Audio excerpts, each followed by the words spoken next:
Irmãos, a nossa série que a gente tem considerado ao longo desse mês, junto com o pastor Vinícius, é sobre a armadura de Deus. E nós estamos agora chegando no final dessa série. Não agora, mas estamos próximos. Acredito que o próximo domingo o pastor Vinícius já vai encerrar essa nossa série. Efésios, capítulo 6. Nós vamos fazer a leitura do versículo 17. Tomai também o capacete da salvação e a espada do Espírito, que é a palavra de Deus. Tomai também o capacete da salvação. Vamos falar com o nosso Deus? Senhor Deus, a sua palavra, ela é viva. Ela alcança pessoas aqui no nosso país e no outro lado do mundo, em outros continentes, em outros países, entre os japoneses, na Ásia, na Europa, na América do Norte. O seu Espírito Santo está agora, neste instante, expandindo o santo reino de Deus. E nós temos o privilégio de participar disso de alguma forma, mesmo sendo barro, vasos de barro mesmo. Sendo apenas carne e osso, sendo feitos do pó da terra, o Senhor Deus Todo-Poderoso se agrada em usar homens e mulheres e crianças e idosos para avançar o seu reino. E fazemos isso não nas nossas próprias forças, mas por meio da força do Espírito Santo. O poder do Espírito Santo, através da palavra de Deus. E nós pedimos humildemente esta noite que o Senhor venha falar aos nossos corações através da sua palavra.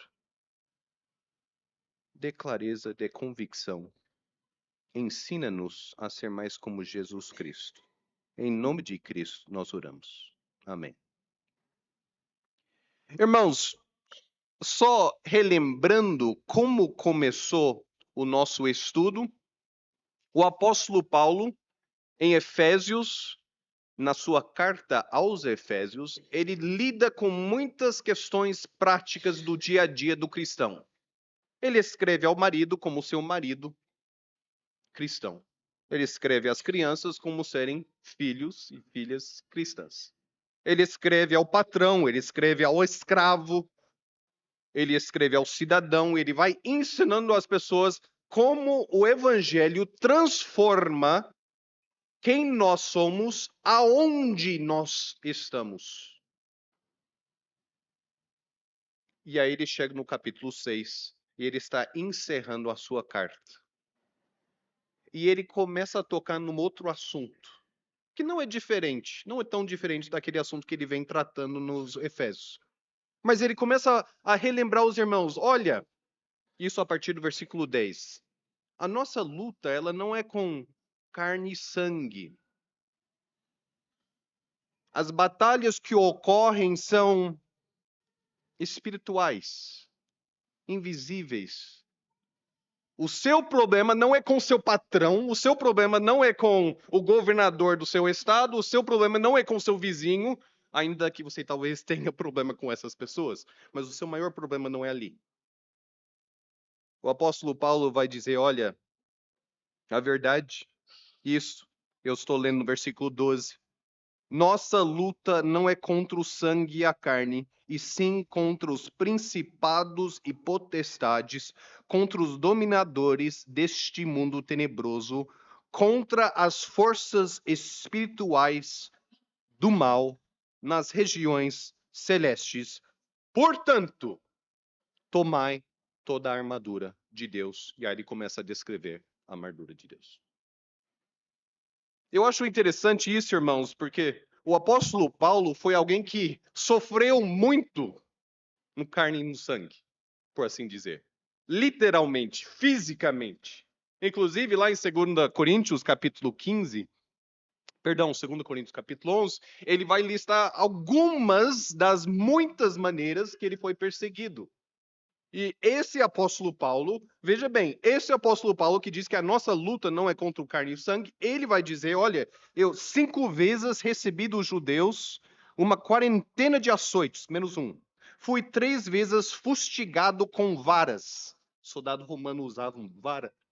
Doía pra caramba aqui. Uma vez apedrejado. E só pararam de apedrejá-lo que entenderam que ele estava morto. Aí foram todo mundo de volta para sua casa e deixaram o apóstolo Paulo. E Deus ainda deu vida àquele apóstolo, ele continuou seu ministério. Uma vez apedrejado. Em naufrágio, 3 vezes. Uma noite e um dia passei na voragem no mar.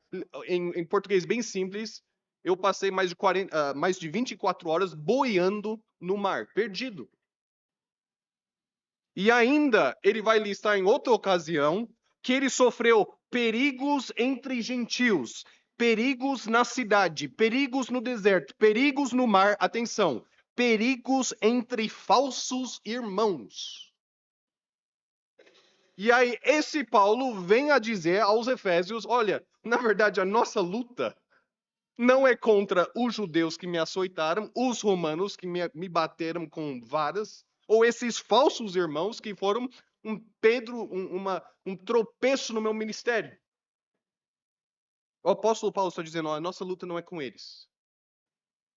Ainda que talvez as forças espirituais, o diabo está usando eles, a nossa luta não é com eles. Há algo maior acontecendo. Portanto, aí Paulo vai dizer a partir do versículo 11, em Efésios 6, portanto, tomai toda a armadura de Deus. Isso é muito curioso, irmãos, porque é muito provável que alguns de nós, se não todos nós, passaremos a nossa vida cristã sem ser torturado pela nossa fé. É capaz, espero, que nós não vamos ser apedrejados por confiar em Jesus Cristo. Não seremos açoitados por falar do evangelho de Jesus Cristo. Essas perseguições ainda ocorrem no nosso mundo, graças a Deus, não em cidades próximos a nós. Ainda há cristãos que sofrem dessa maneira, mas não é todo cristão que sofre assim. E não vale a pena, e não vale dizer que, olha, lá no meu trabalho, meu patrão, ele me olha de um jeito, eu acho que eu estou sendo perseguido pela minha fé. Isso não é bem perseguição. Perseguição, essa que causa marcas no corpo, é essa que Paulo escreve aqui em 2 Coríntios 11. Entretanto, se todo cristão não sofre esse tipo de perseguição, qual é a luta, qual é a batalha do qual todo cristão participa? E é aí que é o ponto do apóstolo Paulo. Todos nós somos guerreiros num campo de batalha, mas não é necessariamente um campo de batalha onde todos nós sentimos a mesma dor. Entretanto, todos nós lidamos com a obra do diabo. Nós lidamos com tentação, com perseguição, por assim dizer, que vem da mão daquele que faz de tudo para distanciar-nos da alegria de Jesus Cristo. E o apóstolo Paulo, ele entra em detalhes, mas ao mesmo tempo ele não entra em muitos detalhes.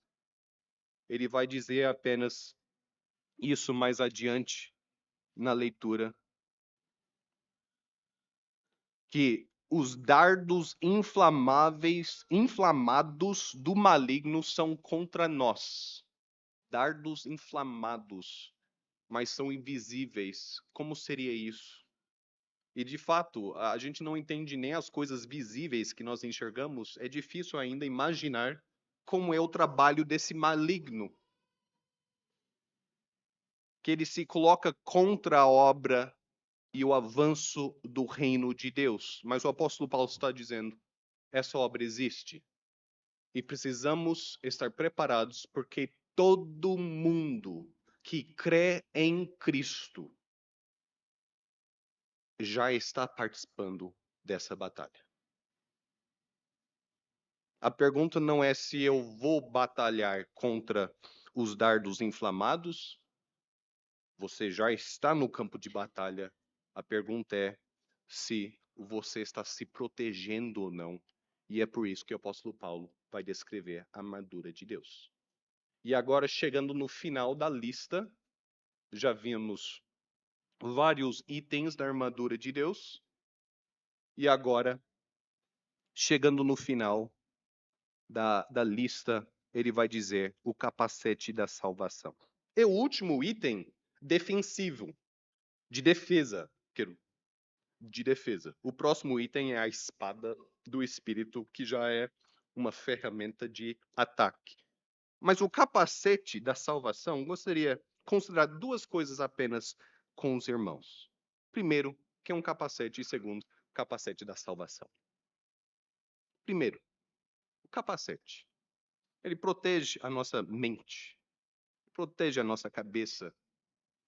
Outra peça da armadura protege o nosso coração, aquilo que nós amamos. O diabo gosta de atingir aquilo que nós amamos.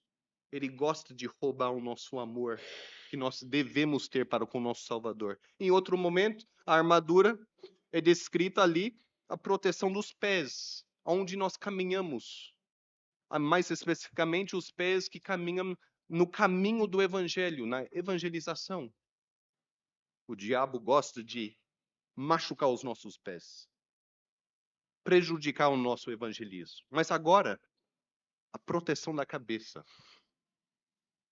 Irmãos, o campo de batalha não é meramente intelectual, mas inclui o intelecto. Em outras palavras, a batalha que nós enfrentamos não é no campo de pensamentos. Entretanto, inclui os pensamentos. E aqui o apóstolo Paulo ele está dizendo, olha, é preciso proteger aquilo sobre qual você medita, as suas reflexões. Porque os dardos inflamados do maligno, o diabo ele não é muito certeiro. Ele está disposto a atingir aonde ele consegue te machucar. E é por isso que a armadura de Deus é completa. Se ele acerta o coração, se ele acerta os pés, se ele acerta a cabeça, ele procura corromper e machucar o olhar do cristão para com o seu Salvador. Portanto, tomai também o capacete da salvação. Interessante isso, porque isso sugere que Deus se importa com os nossos pensamentos. Uma mente vazia é oficina do diabo. Mas é verdade também que uma mente cheia de preocupações, cheia de estratégias, cheia de ideias, também pode ser atingido pelo diabo. Deus se importa com aquilo que nós pensamos. O cristão foi criado com a capacidade de refletir e de pensar, e Deus não deseja que nós sejamos como bobos, bobinhos, sem pensar, sem refletir. Lá em Filipenses, conforme nós lemos, Deus vai dizer a nós, olha, tudo que é verdadeiro, tudo que é respeitável, tudo que é justo, tudo que é puro, tudo que é amável, tudo que é de boa fama, se alguma virtude há e se algum louvor existe, seja isso o que ocupe o vosso pensamento. O cristão deve pensar. O cristão devia meditar, refletir sobre aquilo que levanta o seu olhar a Cristo, tudo que é justo, tudo que é puro, tudo que é amável. Por isso, a capacete. proteger os nossos pensamentos. Interessante isso, irmãos. Vocês sozinho, numa praia, sozinho, não tem ninguém por perto. Não tem ninguém perturbando o seu silêncio. Não tem ninguém enchendo a sua paciência. Você sozinho consegue pensar uma afronta à glória divina. Você sozinho pode ser tentado a duvidar da bondade e beleza de Deus. Entendeu? Porque o campo de batalha, nós todos estamos nesse campo de batalha. Não é só aquela pessoa que está sendo perseguida por sua fé e que Deus restaure ela e livre ela do sofrimento. Mas não é só aquela pessoa que está na luta. Até nós sozinhos podemos ser alvo de tentações. Tentações que fazem nos duvidar da bondade e beleza do nosso Salvador. E por isso, irmãos, o segundo item, o capacete, mas não é um capacete qualquer. O apóstolo Paulo não está dizendo, olha, cuidado dos seus pensamentos, tá? Ele está dizendo, use o capacete da salvação. Numa primeira lida, isso é um pouco estranho. O que tem a ver a salvação com capacete? E salvação não devia ser o primeiro item da lista. Você lembra que o primeiro item da lista é o cinturão da verdade.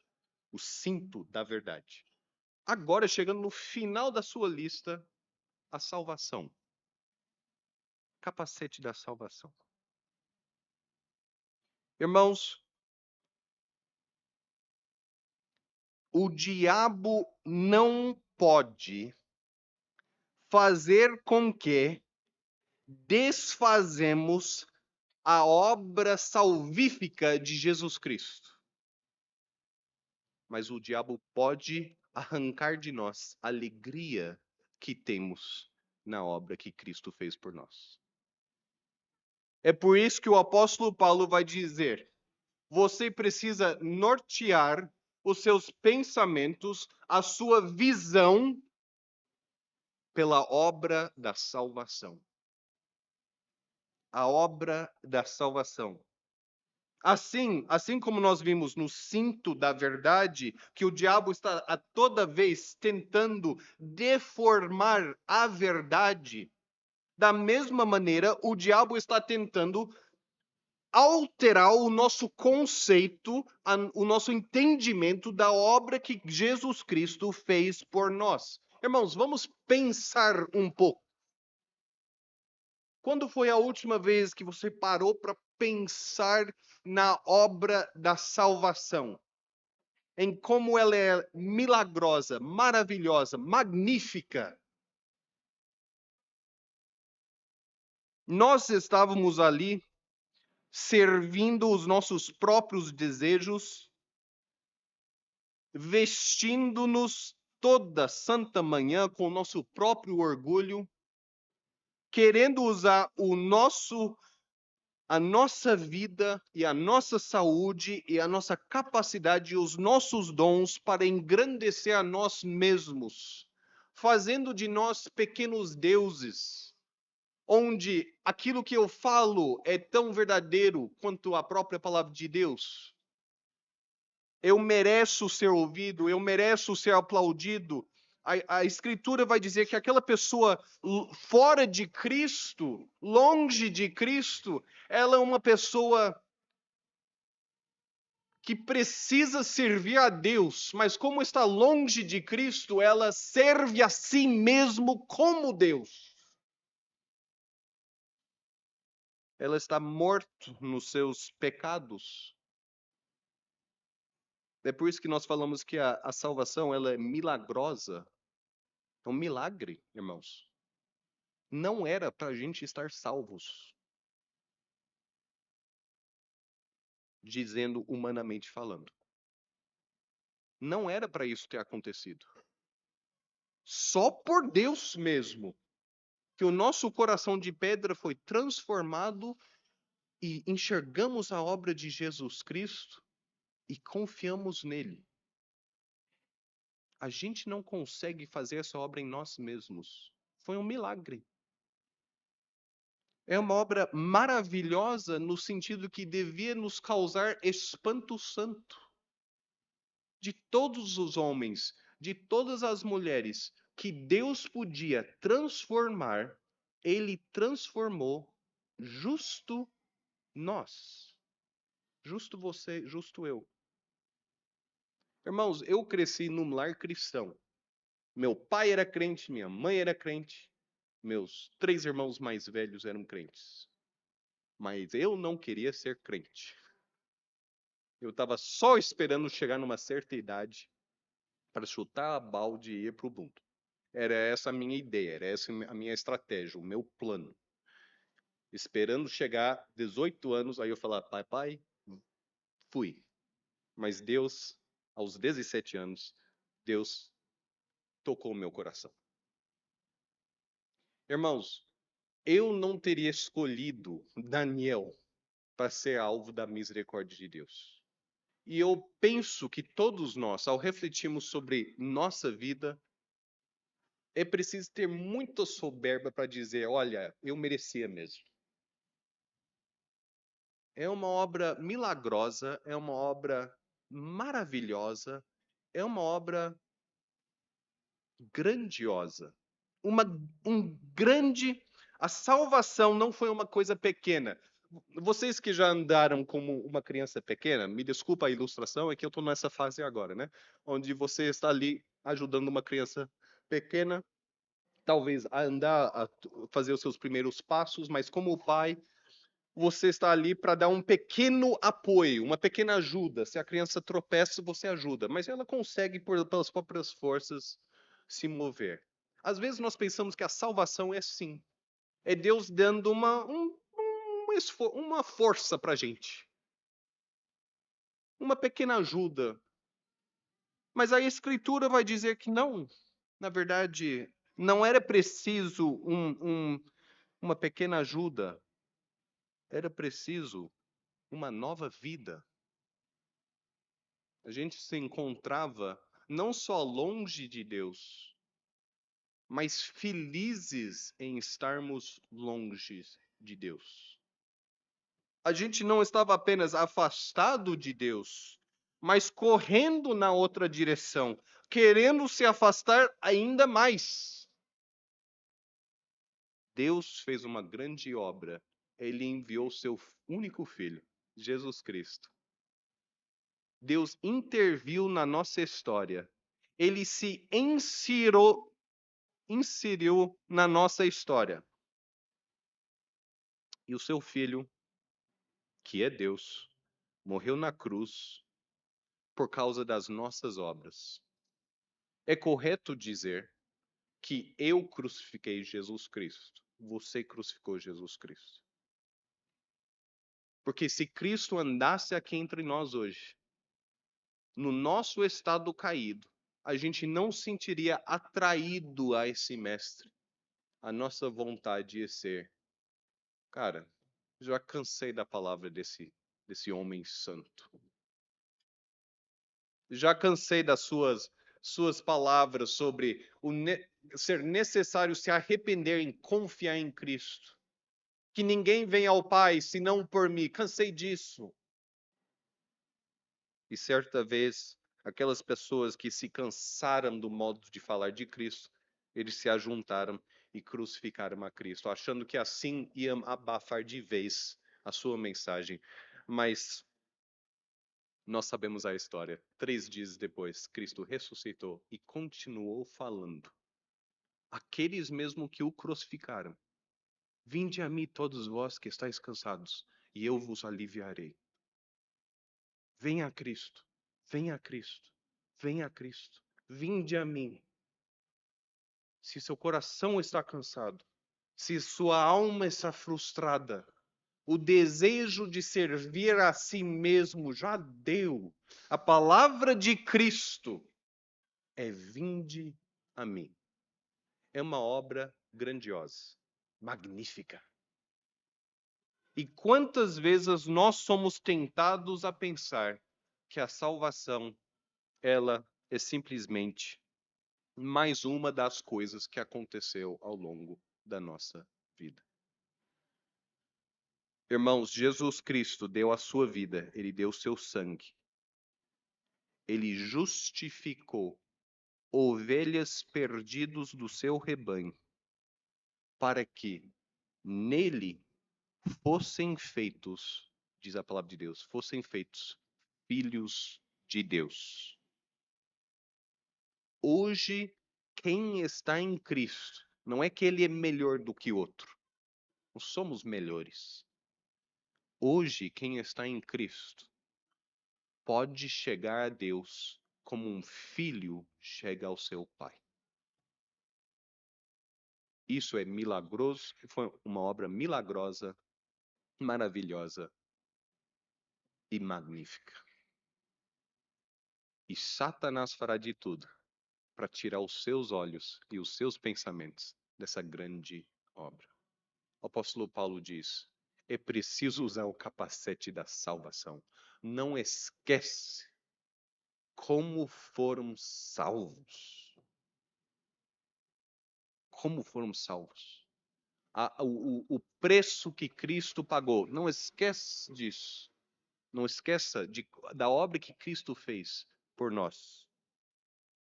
Eu quero ainda, irmãos, encerrando o nosso estudo, convidar você, que talvez esteja aqui esta noite e você ainda não creu em Jesus Cristo. Talvez você é como eu. Eu fui até os 17 anos. Eu estava na igreja todo santo domingo. A minha frequência na igreja era mais alta do que alguns membros. Aos 14 anos, meu pai me deu uma gravata e falou: Daniel, agora você vai usar gravata no domingo. Eu lembro numa conversa que eu tive aos 15 e aos 16 anos com algum irmão da igreja, que já era irmão faz tempo. E ele fez alguma pergunta assim: Daniel, você é cristão? Ele fez referência a eu ser cristão. E eu respondi: mas eu não sou cristão, não. Ele falou assim: caramba, mas eu achava que você era. Porque eu tinha os hábitos de um cristão, entende? E se você está aqui hoje à noite, talvez você pense que ser cristão é isso, é tipo, simplesmente vestir a camisa do time dos evangélicos e adotar os costumes de quem crê no evangelho. Mas não é isso. É muito melhor e muito maior do que isso. Não é só adotar novos hábitos. Agora eu vou para a igreja, antes não ia, agora eu vou, agora eu oro. Chegar a Cristo é se ajoelhar perante aquele que te criou e nunca te abandonou no seu pecado. É aquele que viu você boiando no mar das suas ofensas contra Deus, a sua heresia, a sua blasfêmia, o amor de si mesmo, viu você boiando naquelas águas e criou um meio de te resgatar para si mesmo. O Deus que não só criou, mas ama aquele que ele cria. Esse é o Deus que nós servimos. Esse é o Deus que nos salva. Esse é o Deus que, se você está hoje crendo em Cristo, esse é o Deus que te chama de filho e filha. Que não é pai como são os pais desse mundo, mas é muito superior. É o Pai Todo-Poderoso. É o Pai que dá de si mesmo. Toda boa dádiva vem do alto.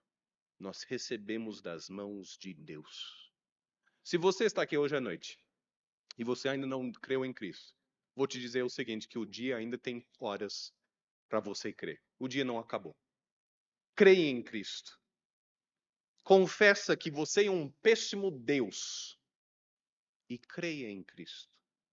Confessa que servir a si mesmo é simplesmente frustrante. Criar outros deuses é uma perda de tempo e que você não consegue se salvar dessas águas que as Escrituras vão chamar de pecado. Confie em Cristo e Ele te salvará ainda essa noite. Você que está crendo em Cristo, se você sente que você não aprecia mais a obra que Cristo fez por você, pode ser que você precisa vestir melhor o capacete da salvação. Pode ser, sim, que você está sendo tentado a olhar 10.000 outras coisas para tirar o seu olho, a sua visão, para não contemplar mais a obra que Cristo fez por você. A obra que Cristo fez por nós. Irmãos, vamos orar?